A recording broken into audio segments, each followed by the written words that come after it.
viewers. Continuing with Block 5, Unit Craft and Folk Art.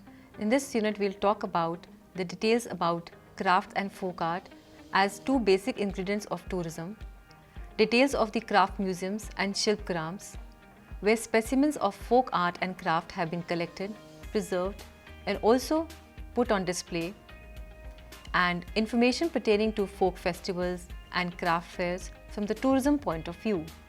Now, let's discuss how craft and folk art are major tourism ingredients. The development of tourism in India is being viewed as an industry and as a major foreign exchange earner and employment generator too. The sale of handicrafts as souvenirs to the tourists contribute significantly to the country's economy in terms of employment generation as well as earning of foreign exchange through exports. The trend shows that tourism earnings have come to rely more and more on the handicraft craftsman component.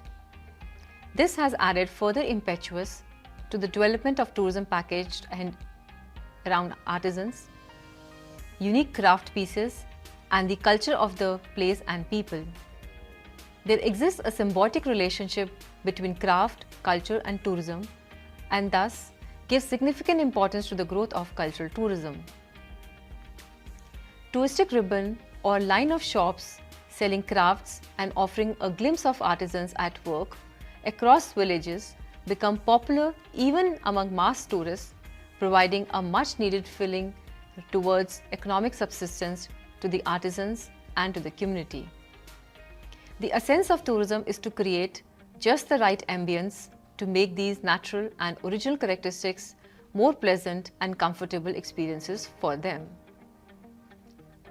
Now, taken outside the natural surroundings, folk arts and crafts are found in 4 places. The first one being the natural habitat, the second one being the marketplace in the form of shops, craft fairs, the third one being the folk festivals, and the last one being the specialized museums for the tourists. Let's discuss each one of them one by one, the first one being the crafts in natural habitat for tourists to savor. The areas which would be especially rich for the tourist to see art and craft in its natural habitat would be to witness them as decorative house paintings in India.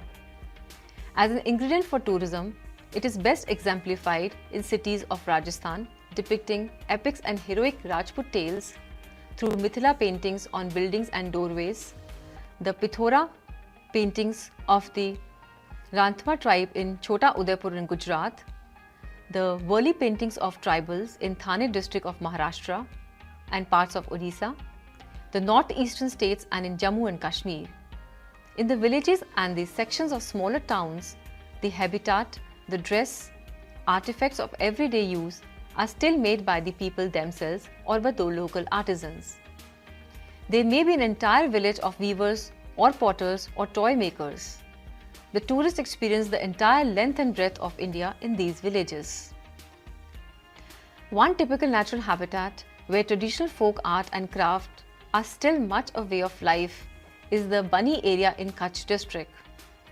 This is a semi-arid desert off the main highway to the north of its capital town Bhuj and is one of the most accessible yet rugged, unspoiled yet worldly wise areas where the beauty of the people, their resplendent traditional dresses and the uniqueness of their villages' homes each vie for the visitors' attention. Women will not come out and reveal their faces before the menfolk, but if the visitor is a woman, it is easy to strike up a pleasantry exchange of greetings and ask for a look at the various brilliant and intricate embroidery pieces stored away for trousers or for sale done on brightly colored fabric for blouses, skirt borders, headcloth, quilts, including the items of daily use. The other things which are surrounding them are wooden ladles, brass pots, earthen cooking pots with a repository of folk culture which is so loved by the tourists. The second one, as we discussed, is the marketplace, which is in the form of shops and craft fairs. The handicraft selling shops and markets are popular as tourist sites and bring people nearer to one another and help increase knowledge about Indian culture, tradition and encourage folk and tribal arts. Traditional meals or fairs have encouraged tourism development agencies to recreate the same atmosphere as state-sponsored fairs which are related to attracting visitors on the tourist circuit, adjoining historical monuments, scenic landscapes, or modern entertainment and sports facilities.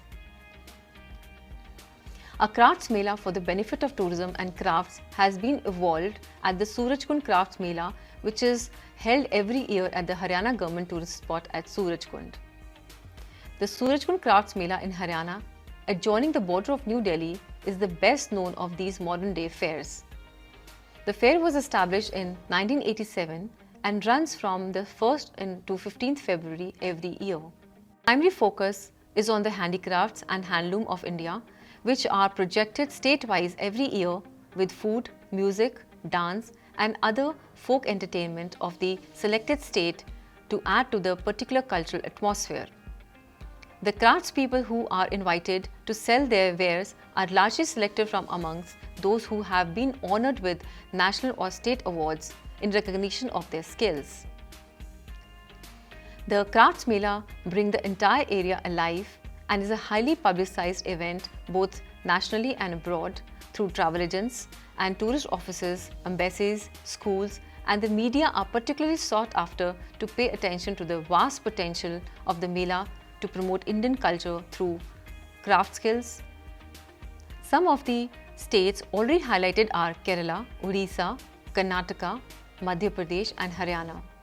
Each year, a different state demonstrates a new cultural facet of the country. Since craft demonstrations and sales are carried out by over 250 craftspeople, there is a wide variety of products from large wood carvings to fine miniature paintings on silk, Manipur pottery and Bastar metal work, Sambalpuri handloom sarees to Naga shawls, Kashmiri, paper mache and Gujarat embroideries. Each year, different products and people offer the best of handicrafts to the citizens of Delhi and the tourists who come to enjoy the cool sunny winter of India when the flowers and skies give Delhi a special aura.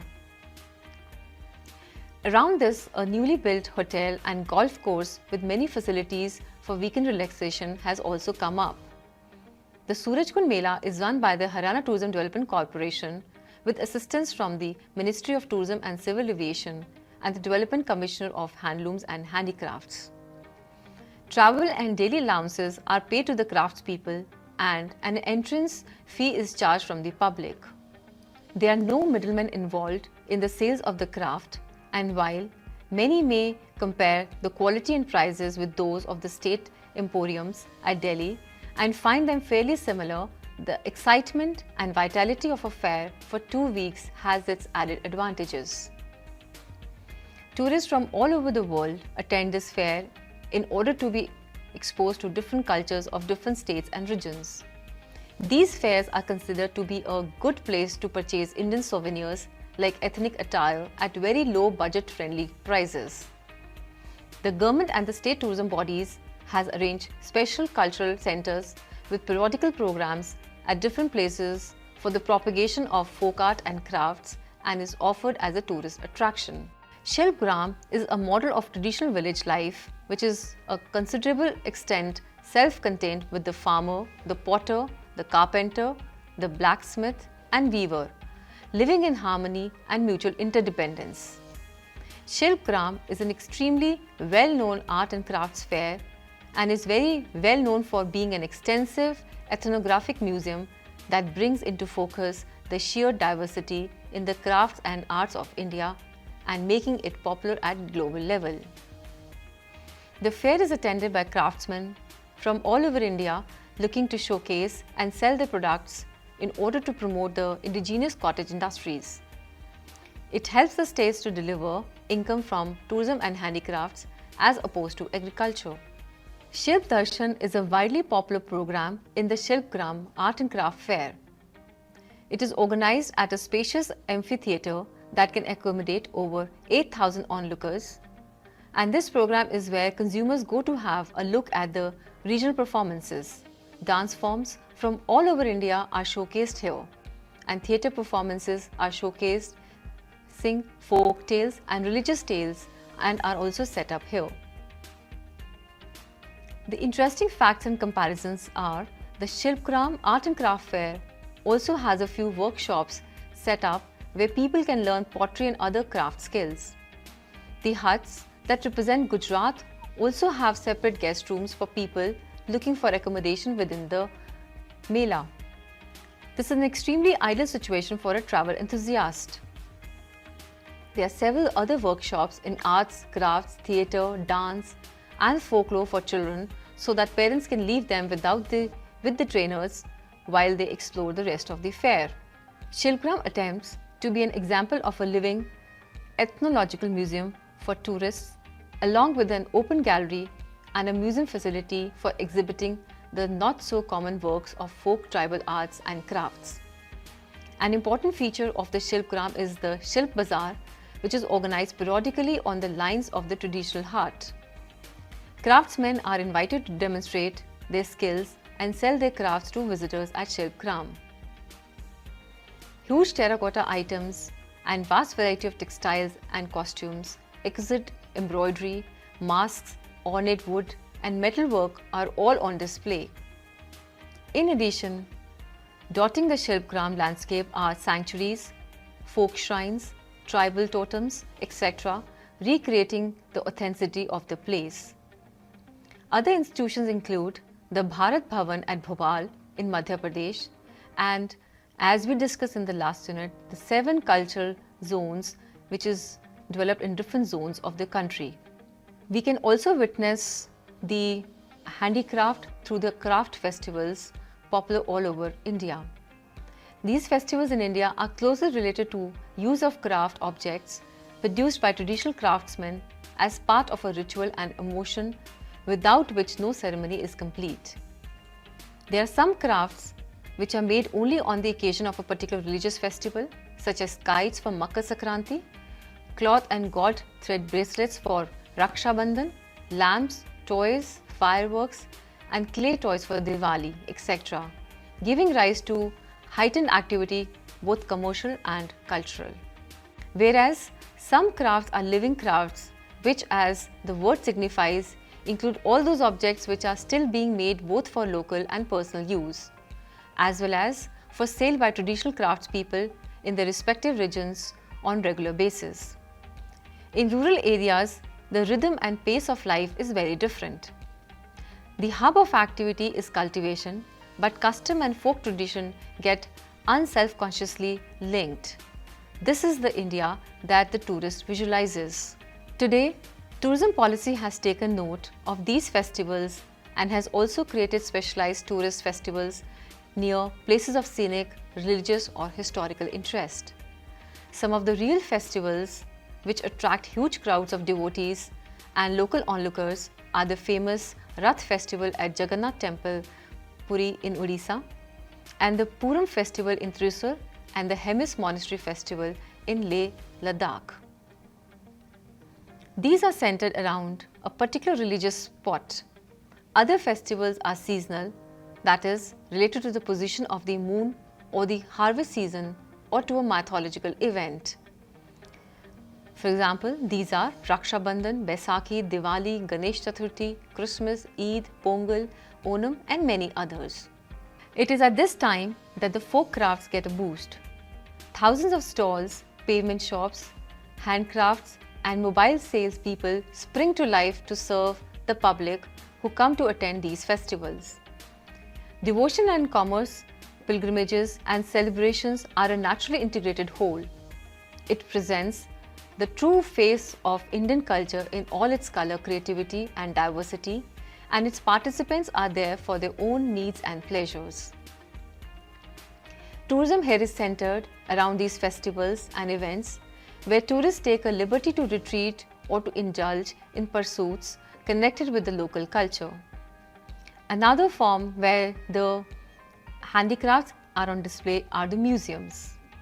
Most tourists are inclined to visit local museums to absorb the history and culture of a country and make a special effort to include it in their itinerary.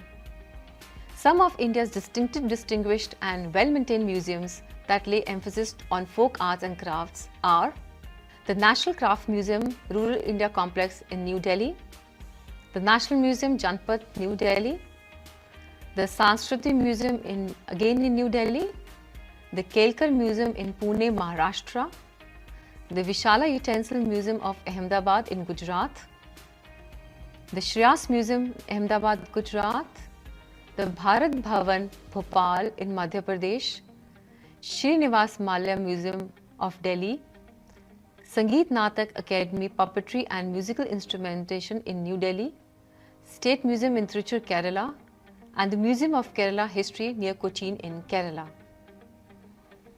Other popular ones are Bharat Kala Bhavan, Varanasi in Uttar Pradesh, Ashutosh Museum, Calcutta in West Bengal, and the Sheesh Mahal Palace Museum in Bhuj in Kutch district of Gujarat. We shall discuss some of the case studies here from the point of view of crafts and arts. The first one being the Craft Museum, the National Handicraft and the Handloom Museum in Delhi. This museum was built in homage to the artists and crafts persons who have kept alive the artistic tradition of India through the centuries. The museum is unique for many reasons. Its collection deals exclusively with Indian crafts in a variety of media, clay, wood, textiles, basket work, cane and bamboo, metal and a host of other materials. The museum is set within New Delhi's main exhibition ground Pragati Maidan, next to the impressive fortress of Purana Kila, the old fort. This complex has miniature or small-scale replicas of village houses from different parts of India, including Arunachal Pradesh, Odisha, Tamil Nadu, Gujarat, Bengal and Rajasthan. All the houses have been built with authentic materials by artisans from the respective regions. Within the houses are some items of daily use commonly found in the states of their origin. Wall paintings in Indian villages differ from place to place. For the busy tourist or the tourist on a time-tight schedule are unable to visit rural India, the village complex of the Craft Museum provides a unique glimpse into the more authentic and beautiful side of the real India. It is a lovely walk through the houses and courtyards in the museum. Another interesting section at the museum is the craft demonstration area, where in a small courtyard, the theme-based demonstrations are organized by artists from different parts of the India. Embroideries of India, clay work, metal crafts, pottery and toy making are some of the themes of such activities. Artists, both men and women, work in this area and are also permitted to sell their wares.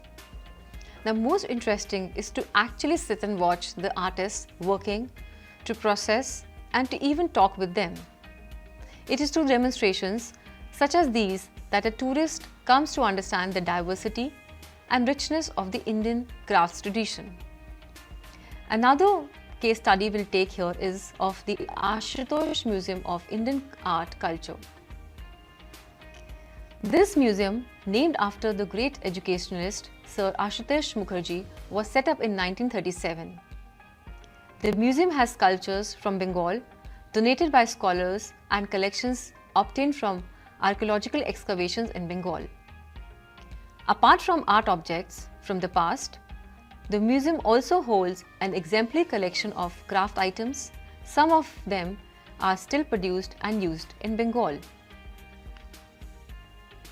The museum has a collection of sculptures of the Pala and Sena periods between the 8th and 12th centuries.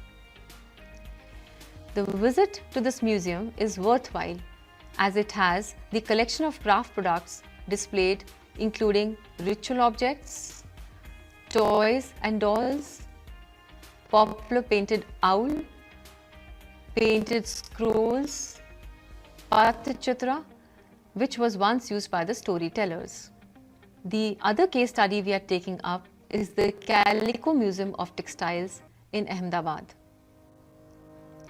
This is one of India's finest specialized museums, presenting a tasteful display of Indian textiles in well-kept galleries. It was founded in 1949 and is the brainchild of M.S. Gira Sarabhai, who initiated the collection of rare exquisite fabrics from different parts of India. When Indian textiles were losing their traditional excellence and popularity, such pioneers were instrumental in reviving interest in India's rich textile heritage and showing the need to preserve and extend it. The museum has some excellent examples of printed fabrics, especially those from Gujarat and Rajasthan. Wood blocks carved by hand were used to imprint the designs on the cloth. Each block carried only one color. Extraordinary skill was involved in the creation of one tin motif using as many as 3 or 4 different colors. Among other fabrics on display, the most complex woven shawl is on display, which is called Jamawar. To prepare this shawl, a process which is very complex is used, where hundreds of tiny shuttles are each loaded with colored threads are moved along to link the weft threads of the fabric. It is said that some 300 tins of vegetable dyes are used in the shawl weaving. The next one we are going to talk about is the Utensil Museum, popular of Ahmedabad. The credit for this unusual museum goes entirely to the genius of its founder, Surendra Patel. This exclusive museum concerned with Indian utensils is done in form of a pretty little village complex with simple elegant huts around a courtyard and pond, and the display is both indoors and outdoors. The museum has an ensemble of more than 10,000 exhibits, including staggering collection of enormous different shaped pots with different functions. For example, the long narrow necks and small openings were for precious items like oil, while the larger ones were for the storage of grains. There are boxes with lids that can be locked for storing money and other valuables. Equally interesting is the vast range of techniques used to make and decorate these household items, with beautiful specimens of bidri ware, where the base metal, usually bell metal, has been engraved with designs and the pattern is filled with silver and even sometimes gold. There are collection of spoons, rolling pins, tiffin carriers and a wide range of cooking vessels. The other case study we are taking up is of Raja Dinkar Kelkar Museum, located in Pune, Maharashtra.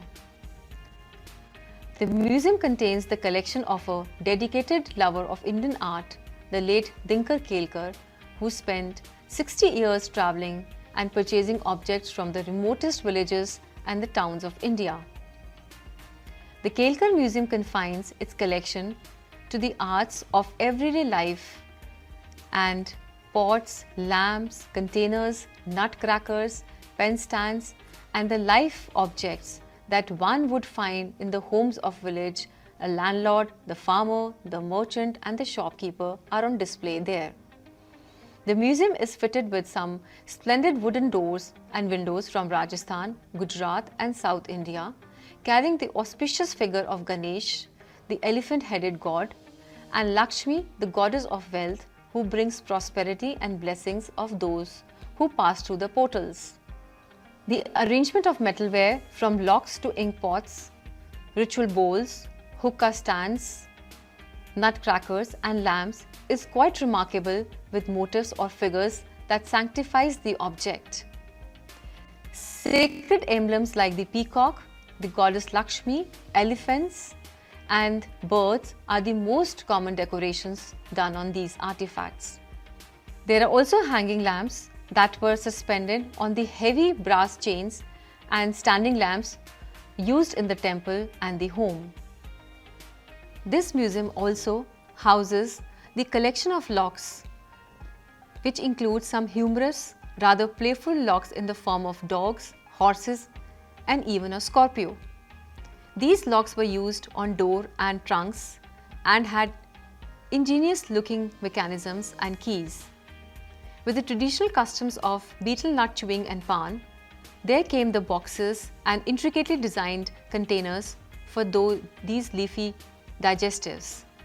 Perforated boxes to keep the leaf fresh gave the craftsmen scope for unlimited experimentation in form and embellishment. And a good sample of these boxes is on the view at this museum. There are certain keywords which I like to discuss, which we have talked about as the artifacts which are on display in the museum. A ladle. Ladle is a large spoon with up-shaped bowl and a long handle. Languish, as we also discussed this in few definitions, this is something to say that something which falls behind. So here in the context, we talked about the languishing crafts are those crafts which have gradually fallen out of practice through their skill, though their skill still survives. Trousseau. Trousseau is a bride's outfit of clothes. Now let us sum up what we have discussed in the entire unit. We talked about the craft which is on display in the natural habitats, the crafts which are available for the tourist as well as the local people in the form of shops, bazaars and the craft fair. We also talked about the craft which is available for the tourist in the form of festivals which are done up for them. So when we talk about all this, we need to understand that the craft and culture of India is huge, which most of the tourists at the time are on the time frame or are on the time constraint when they're visiting a particular city or a region. So displaying all these things in the form of what we talked about is something is very important for the states and the central government and the NGOs. The local people, the traditional dress, ethnic foods, which are locally produced artifacts that are used by the people, and the preserved art and cultural forms are the essential ingredients for this tourism. And these are on the display in the natural habitats as we discussed in the form of hut villages or in the museums. The tourism and crafts can become a good combination in the platter for the tourist if we put all these things on display, or rather I would say on easy display for the tourist to view them on the tight schedules of the itineraries. There are historic buildings and monuments, cultural centers for traditional and contemporary arts, handicrafts and textile shops, providing ample scope for domestic and international tourism and handicraft exports. So when we put all these crafts and shops at places like Shilparam, we also give an opportunity to the tourist to look at the area around, which is in the form of a historic building or a monument or a cultural center or some sort of a artifact which helps the tourist to get the glimpse of the country very quickly, and when they go back, they go as a happy tourist. Thank you.